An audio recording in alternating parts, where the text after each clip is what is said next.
Yeah, I'll be short and sweet. Obviously, fall's wrapping up a little bit. We're kind of winding down, getting ready to start our Fall World Series. Just obviously had Florida State down in Tallahassee this weekend, and man, those are such valuable games. Something the NCAA put in, I don't know, 5 or 6 years ago, and it's just so great, man. You had an awesome atmosphere there. There was about 4,000 people at the start of the game, and it's great for our young players to feel that, to get off a bus and walk into a stadium and feel a crowd. It's good for a veteran player like Doe to get out and just kind of get the juices flowing again. So, man, the weekend was exactly what we wanted to get out of it. There was some good, there was some bad, there was everything in between, but that's what you want in the fall. And it was a great contest and a great spot. So it was great, man. Obviously, we turn our attention now to the Fall World Series this week, and then Clemson coming in here in about 10 days, and we'll wrap things up and we finish up then, and we'll see everybody in January. So it moves quick, but it's been a good fall so far, and looking forward to finishing it strong.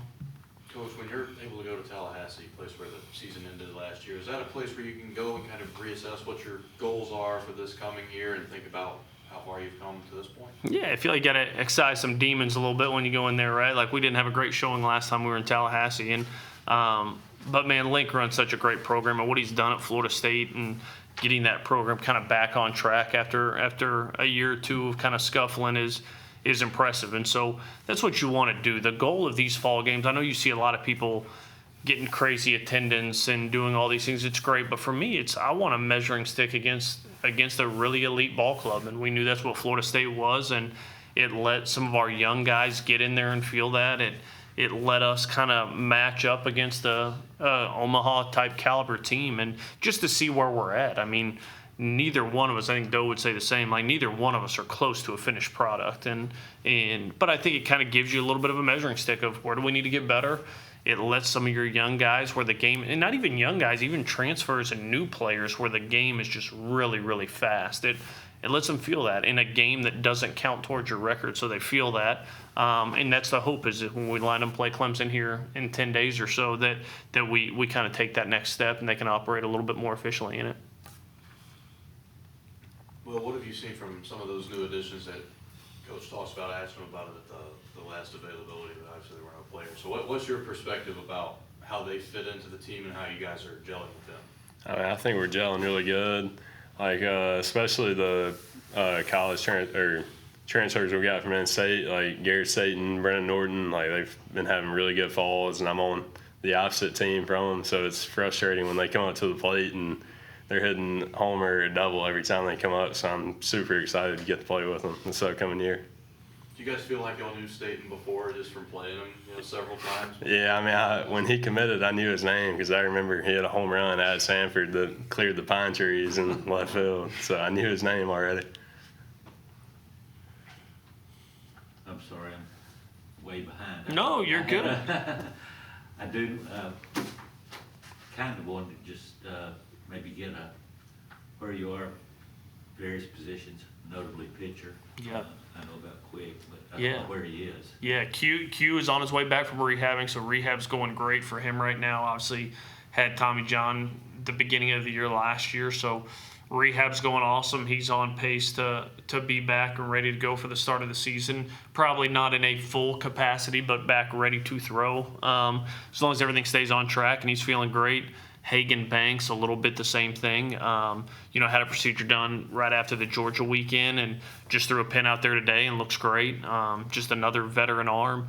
And I think the big story of the fall from a pitching side is just the emergence of Zane Adams, going from kind of the young arm that competed his tail off, and his stuff was solid last year, but it was more just a slow heart rate and pitchability to, man, is he on your team, Doe?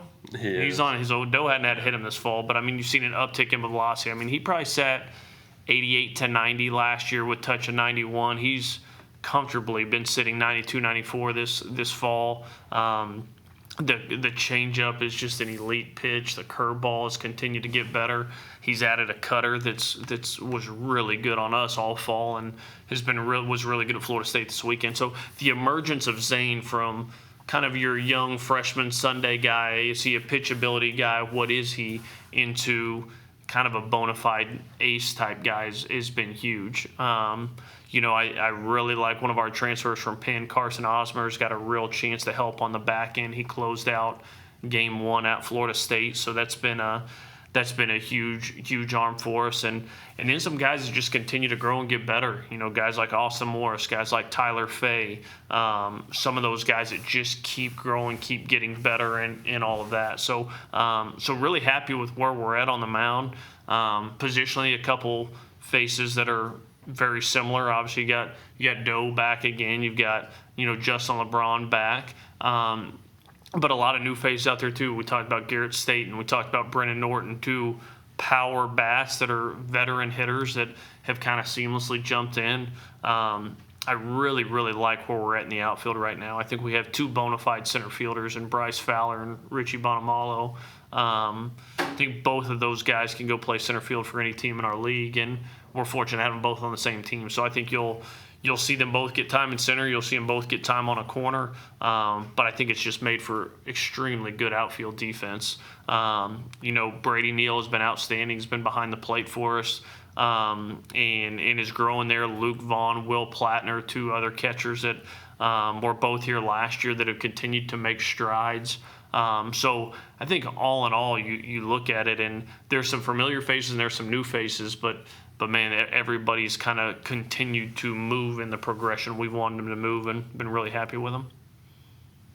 Well, what are some of your goals for this coming season? I mean, it seems like 2022 was just yesterday, and now moving on to a few years later. I mean, did a lot of nice things last year. If there's some power, walk like it was your job. What are some of the things you want to do this coming season? I really just want to build off of what last year was for me. Like I didn't do everything that I wanted to do last year, and I just want to build off of what I did and just finish out my career at Alabama with the kind of season that I know I can have.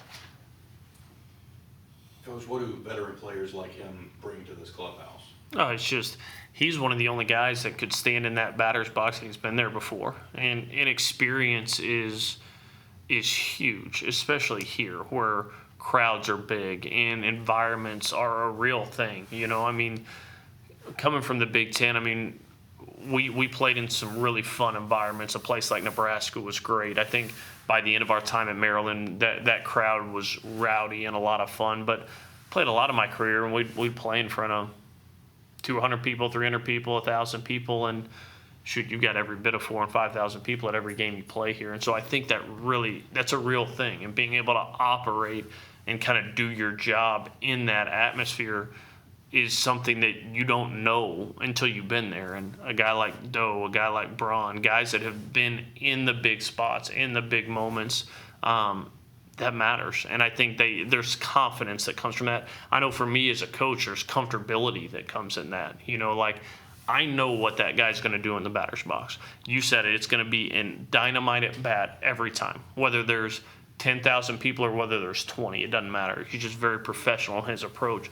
Justin LeBron's the same way. And I think some of these veteran players, you lean on that experience because there's some really talented young pups, but that's what they are right now. They're just talented young players that are going to be great players here. But if you zoom back 4 years to his career, probably wasn't the same guy he is today, right? And so that's where you look for that experience to kind of create space for those young guys to grow behind them. And a guy like John Young Jr., he's been great for us in this fall. Like playing behind Justin LeBron and alongside Justin LeBron is cheap experience for him, for lack of a better term. And him getting out there and getting to experience that, like he's going to be in his shoes at some point. And so you never know. I told him the other day, like you're a foul tip away from being in there just like that, and so I think when you have those veteran hitters around them and veteran pitchers around some of those talented young guys or even talented new guys, it just adds for us as a coaching staff a level of comfortability that, man, I know what those guys can do in those situations, and I think it really eases the pressure on a lot of those other players. Well, how right is he going into year 4? How different are you? From especially just like the player I was when I got on campus the fall of my freshman year. Like I came from a small town, and like I might have played baseball in front of 1,000 people once in high school. And just like the first fall game I played, I was talking to Jack Ketchum about this because he's from Columbus, And the first game we played the fall of my freshman year is at Mississippi State, and it was coming off of their national championship. So there were like 12,000 people there, and I remember stepping into the batter's box, and I was just like, I wasn't thinking about what the pitcher was going to throw. I wasn't thinking about my at-bat. I was just thinking about how nervous I was stepping in there. So it's a world of difference nowadays. Coach, talk about atmosphere. Get to have Clemson here. That's a bona fide contender, a great baseball team. What are you looking forward to about seeing them? Yeah, well, number one, it's some of my best friends, which will be fun. Eric Backich, Jimmy Bellinger, two of my closest friends in the game. So getting to compete against people you really love and care about, it's going to be fun. It'll be great to see them and their families. But it's like I said, it's just another Omaha caliber team. It's a team that's done some really good things. And at this point of the fall, a lot of us are in the same boat. Like for me, anytime we step on the field, our job is to come out and try to win. Like I told our guys out before Florida State, this is not a walkthrough. This is not a hangout. When they turn the scoreboard on and there's another team across the way, our job is to win. Now, our job is also to assess our roster, right, and to continue throwing a guy like Jack Ketchum. Jack's going to be in some big spots for us in the spring. I want to get him in there. He had a decent outing at Florida State. He wasn't as sharp as he's been against us. It's a great time. Like, throw him right back in there, man. Go get him. Like, because that's what we need. That's what he needs to feel that, and he needs to experience that. A big arm in Bo Bryant's. Bo had kind of a weird outing in Tallahassee where it was flawless, but it was like, I think gave up a hit, picked a guy off, walked a guy, picked a guy off, and then got an out to end the inning. Just like a strange inning. Like, get him back in the fold. Like, so all these guys, I know what Zane Adams can do. Like, I know what Will Hodo can do. For me, some of this is assessing some of these other arms that we need to continue developing, some of these young position players we need to continue developing. So, and to get to do that against a top caliber ball club is a great opportunity. So, I'm excited to get him down here, and it's going to be a good way to finish the fall. We'll finish up that, and then that's the last thing we'll do as a team, for the fall. So it'll be a heck of a way to finish against a good group and be a good chance to get some of those young guys in different faces out there and let them feel like what it's like to play here. And I know we got LSU that night. I know some folks will make that trip to Baton Rouge, but man, it'd be a heck of a lot of fun to go get after Clemson for a couple hours, then turn the TV on and watch the Tide. All good? Yeah. I was just going to, a little housekeeping thing. You've got your Fall World Series coming up. Yep. Starting. So that starts on Friday. So we're going to start it on Friday. We'll play 8 to 9 innings, and some of it's going to be pitcher availability. So we'll go Friday at 4 o'clock is game 1, and then Saturday at 1 o'clock is game 2. So we'll have both of those coming up this week, and it'll be a good way for these guys to kind of finish off the Crimson Cup competition that we run all fall. So we'll wrap that up on Saturday, then have kind of a week of practice and maybe a scrimmage early next week in preparation for the Tigers coming in on Saturday. And that set up to the public? Absolutely. The more the merrier. What time is that? So it starts at noon. So it'll start at noon on Saturday. We'll play around 14 innings. We may take a little break in the middle to let the umpires kind of switch around, but we'll play a 14-inning game that Saturday starting at noon.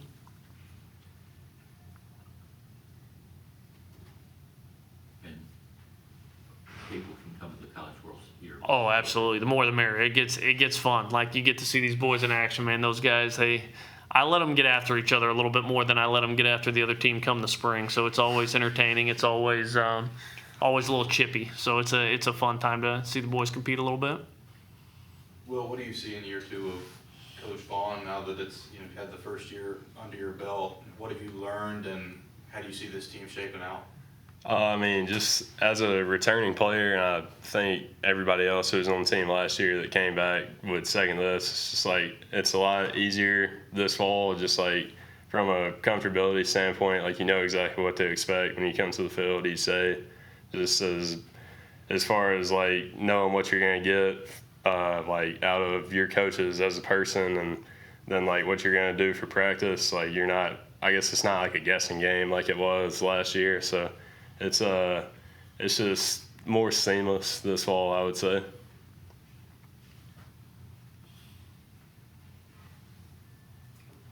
Anything else for Coach and Will?